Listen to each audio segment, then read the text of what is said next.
Good morning. Welcome to another video. Exploring new water today. Got tipped off from a friend about this spot right here. As you can see, there's some cottonwoods around me, and I'm east, so more in town. And these rivers are fun. I don't care what you're on, Pooter, Big Thompson, St. Vrain, anywhere.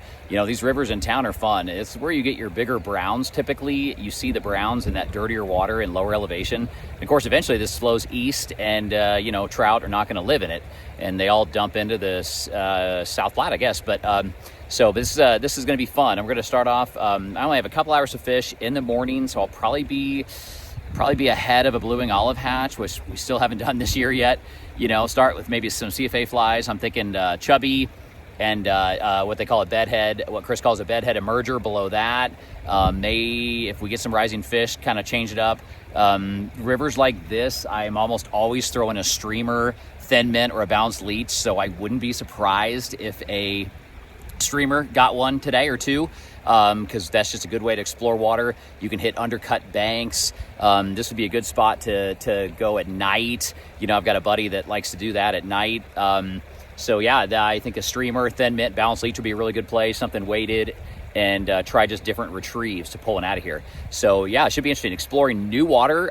Gosh, 1 or 2 fish is the goal. You know, never been here. I mean, I'm gonna do a lot of hiking, exploring. So gonna try to figure this out, and then, you know, if I come back, maybe it's better the second time, but we'll still see if we can get 1 or 2 out of here today. So this ought to be fun. So yeah, trout in town. We're east of the mountains and not in the canyon, but sometimes there's some nice brown trout in here in particular. So thanks for watching. Let's go fish. Fishing and looking at horses with their fly masks on. Got this video for my kiddo. Brooke will love this. I want to show you guys this purple chubby from Colorado Fly Angler. This part right here, you know, that's for me. I could put floating on that and you know, keep that up with the dry dropper combination, hopper dropper combo, but that's what the fish sees, you know, kind of that underside. And chubbies are so awesome. CFA chubbies are better than most. So, you know, this can imitate a stonefly, a grasshopper, a beetle, really any number of things. And, you know, you don't have to have stoneflies, hoppers, and beetles out where you are to fish these. I mean, sometimes trout sees a big meal and they'll just take it. So, you know, we're going to drop that bedhead emerger below this and see if that gets it done. And, boy, you could actually argue that on moving water right now that it's warming up, you know, you could argue that you shouldn't even use an indicator. You know, always have something they can eat, you know, as your indicator, and then drop something below that. So let's go. Show you guys what we're dropping below the chubby. If you can see that, this is the CFA bedhead BWO emerger. I just think a really good play, you know, on a day like this. We are, I didn't mention that earlier, we're early April now. It's going to be in the 70s. And definitely, you know, hoping for some rising fish later in a bluing olive hatch. But this is the bedhead BWO. And going to use this as kind of an emerging type play below that chubby, and we are officially going to be dry dropper today. See what happens. Spot I'm working right now, I think would be a really good play with a streamer or a leech, but that's what I did last video, so just felt like doing something different today. If you missed it, season 2, episode 2 was on flatwater and caught really 2 nice largemouth bass and about a dozen stalker trout in less than 2 hours. It was awesome. You guys got to check that out. But yeah, this kind of spot right here just screams streamer or leech, and we might go to that eventually, but I want to start off with the dry dropper combo, see if I can get something done. Got a bridge here I'm working. I mean, anybody think this is a pretty good spot? You got a bridge, you got this faster water over here in front of the horses, and what do I always say? The fish is the gold, not the cast. So I'm not an amazing, gorgeous caster, but I catch a lot of fish. So, you know, you don't need like perfect technique on the cast. You just got to get your flies to the fish. And here I'm just doing some sideways casting. So you got to be kind of adaptable, you know, and have a variety of casts in your arsenal and not have a perfect technique, because I have to do basically like a sideways cast here, and I can't really roll cast or my fly sinks, even with some floating on it. So yeah, I mean, that's what we say, right? Fish is the goal, not the cast. Okay, got a rising fish. But it's a tricky angle. It's a little one. Come on, fish. Come on, fish. But there's one rising. Right there, right there. Come on. Come on, come on, come on. Come on, fish.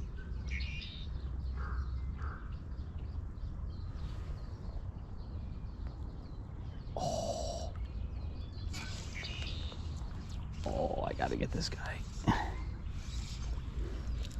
It's such a tricky angle because there's fast current right in front of me. Come on, fish. Come on, fish. Got him. Oh, baby. Oh, it took the emerger. Oh, it came off. Oh, it came off. All right, we're going right back. We're going right back. That's classic. Okay. That one took the bedhead emerger. 3 mallard drakes. I'm sorry to scare you guys. Not sure where your ladies are, but the fellas are hanging out together today. Still at the same hole, and I'm just gonna try stripping a streamer through here. These fish got really frustrating, so we're gonna strip a streamer through here and see if that works. Come on, fish. Just a upriver throw, let her drift down, and try different kind of retrieves. Try dead drifting, try bumping it off the bottom. One of my favorite plays, just dead drift it and then strip it back once I hit the end of the run, in case they're following it and that triggers them, you know. But let's see what we can do here. So we know fish are here, so you'd sure think they would be interested in this.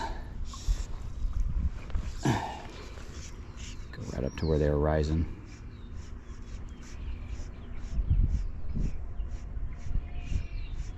Come on, fish. Just to change it up, let's go way down and across, and then back to me.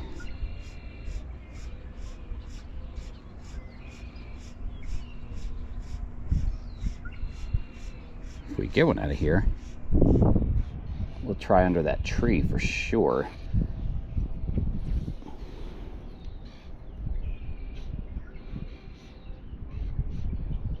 Come on, fish.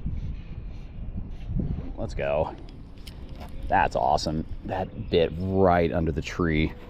If I had said I was gonna throw until I wore out this spot and then go into the tree, it's so cool. This is like a kind of like a thin mint, just a black streamer. I'll show you. But first fish of the day on water we've never been to, and it's not big. It's not tiny either, so that's good.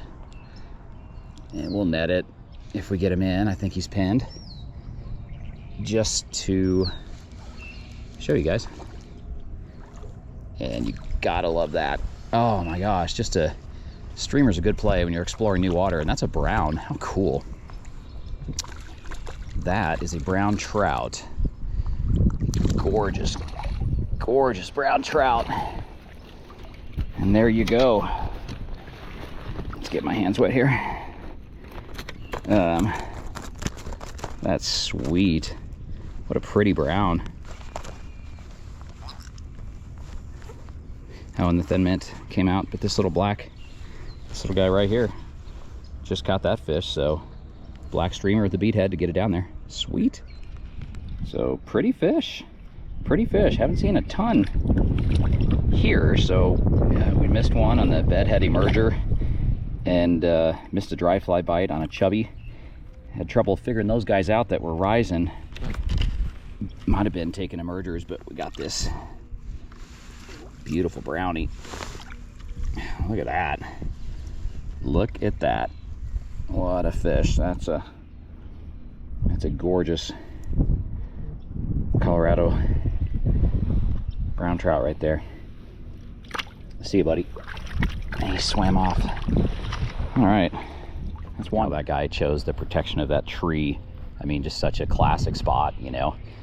And really, I mean, be impossible to present a dry fly where that guy bit. Very hard to present a nymph where that guy bit. But I can have a streamer go right through there, and he took it. Been fishing a lot of undercut banks, you know, and that's the kind of thing you can do at night. These, you know, our area creeks and streams and rivers that are in town, you can probably tell that this is kind of in town right here. My buddy Clint likes fishing these at night. You know, that's when the big browns will come out from those undercut banks. I mean, heck, that's when you could throw on a mouse pattern. There can be surprisingly big fish in water like this, but that's pretty cool. We'll take that one. Fish on. Oh, I'm proud of this one. I am proud of this one. Just awkward cast. Just really tricky cast. And this took a Colorado fly angler, high visibility parachute blueing olive, and I'm going to show you this in the net, even though he's small, because it's such a cool fly and a cool catch. That's just awesome. It's teeny and I love it. That's so fun. Look at that. That's so sick. You guys see that chartreuse is for me. You know, that's a size 20 high visibility CFA parachute BWO, and yeah, I'm getting older and Chris knows it. So that chartreuse is for me, and I gotta save this fish's life and get him out of here now, but we'll let him swim around in the net. But you guys saw that fly there, and yeah, so they don't see that. I mean, the fish see the under part of the fly, and so that high visibility color part's for me. So yeah, that's a fun catch. Much smaller than the first one, but now that we've completely harassed this fish and caught him twice, let's get this fly out. There we go. Oh, he's gonna be just fine. Oh, that's a beautiful little brownie. How fun is that? See you, buddy. I love it. I love it. When I say I love all fish equally, that's what I mean. That was a difficult cast, very difficult. So yeah, what made that fish fun and what I'm proud of is I didn't get those guys earlier. I figured it had to be bluing olives, but I didn't get them. And even though I lost one and then lost another on the bed head at Merger, but I mean, over there is private property and some tall brush. I'd have a drag-free drift if I was right there, but you have this gigantic tree and every branch on it sticking out in the river, preventing that from happening. You could try upriver, except you have that gigantic tree right there. So just you have the situation of that foam line, you have this faster water right in front of me and then slower water on the other side. And every single rising fish has been within about an inch of 50 sticks. And so you just had to make a perfect throw, and you had like 2 seconds of drag-free drift from every angle I can conceive. And that was your only chance. And that's exactly what happened there is, you know, I just got a couple seconds of drag-free drift, and that was all I needed.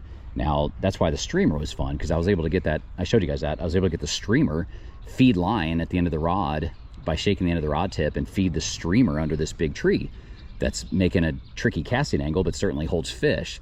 So the streamer was a good move here because, you know, I could just let it go under that tree and strip it back. So I didn't have these other issues. So that's just fun right there. I don't care. I'm proud of that fish. Gonna add a little bit of this floatant to just the parachute. So that'll help me out. Gotta wrap this up, but guys, I will take that. That was so much fun. I mean, that's my first bluing olive hit of the season in 2025 here in early April, because I've been fishing winter conditions and fishing a lot in the morning like today. So, I mean, they're probably gonna be rising all over here in the next hour, but I gotta go. That's my 2 hours, but yeah, streamer. Got one decent size, and then the CFA parachute high visibility size 20 BWO got another one. I think that streamer's a thin mint. So that was a pretty good day. A couple in the net, couple missed. Got schooled by those rising fish, but then came back and figured them out and got one. I think they were taking emergers earlier, which is why I missed one on the bedhead. So that was interesting, but definitely a fun spot. These rivers like this that are down in town, take a look at the size of this tree I'm leaning on right now. You know, these rivers are really most famous for brown trout. You know, brown trout are, you know, do better in water like this. And so you can fish at night. And so I didn't get what I was after as far as like a larger brown. But, you know, I hiked over 1 mile today, exploratory trip for me. So, you know, my line was actually in the water, not all that long. So to land 2, miss a couple, I'll actually take that. Very, very fun to do some streamer tactics and get one on the surface. So, and miss one on a nymph. So actually literally missed one on a chubby, missed one on a nymph, landed one on the BWO, landed one on the streamer. So very fun trip. So hopefully get out later this week and maybe just start in the afternoon to try to time that BWO hatch, because we haven't done that yet. So where you can catch maybe like 15 in a couple hours, you know, so that'd be whether you're on the Pooter or wherever. So hope you guys enjoyed this one, and a friend tipped me off to this spot. So thanks and for that. And very, very cool water here. So I will hit it again for sure. And we will catch you guys on the next episode. Thanks for watching.